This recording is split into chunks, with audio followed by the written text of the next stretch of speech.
पालिका निवडणुकांच्या संदर्भातील आहे। खरं तर उमेदवारी अर्ज मिळवण्यासाठी सगळ्याच पक्षामधील नेत्यांनी, पदाधिकाऱ्यांनी आणि इच्छुकांनी मोठी गर्दी केलेली होती, चढाओढ पाहायला मिळाली होती आणि सर्वतोपरी प्रयत्न सुद्धा केलेले होते।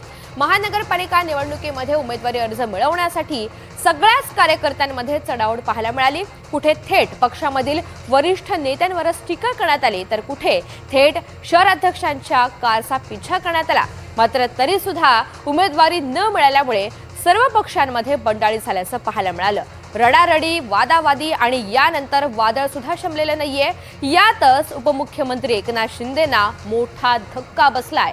शिवसेनेच्या 200 पदाधिकाऱ्यांनी एकाच वेळी राजीनामे दिलेत आणि निवडणुकीच्या तोंडावर एवढ्या मोठ्या संख्येनं पदाधिकाऱ्यांनी राजीनामा दिल्यामुळे एकनाथ शिंदेंसाठी हा मोठा धक्का मानला जातोय।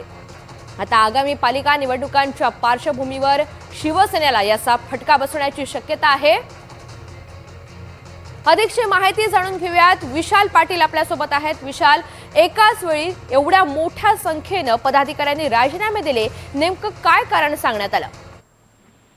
ऋतुजा, विधानसभा विभाग प्रमुख दिंडोशीचे गणेश शिंदे यांनी उघडपणे नाराजी व्यक्त करत शिवसेना पक्षाचा राजीनामा दिलेला आहे। त्यांच्यासोबत जवळपास 200 पदाधिकाऱ्यांनी सुद्धा राजीनामा दिलेला आहे। गणेश शिंदे यांची प्रमुख मागणी होती की मी या पक्षात पहिल्यापासून होतो, मला तिकीट मिळालं पाहिजे, मात्र त्यांना तिकीट मिळालं नाही आणि त्यामुळे त्यांनी त्यांच्या मुलीचा, श्रेया शिंदेचा पक्ष अर्ज भरला आणि बंडखोरी जी आहे ही कायम ठेवली। त्यांना सातत्यानं त्यांचा अर्ज मागे घेतला, मात्र अर्ज जो आहे हा त्यांनी मागे घेतला नाही आणि अंतर्गत नाराजीमुळे जवळपास शिवसेनेतील 200 कार्यकर्त्यांनी, पदाधिकाऱ्यांनी राजीनामा दिलेला आहे। हा सगळ्यात मोठा ऐन निवडणुकीच्या टप्प्यात हा मोठा फटका शिवसेनेला मानला जातोय। ऋतुजा, निश्चित, धन्यवाद सविस्तर माहितीसाठी।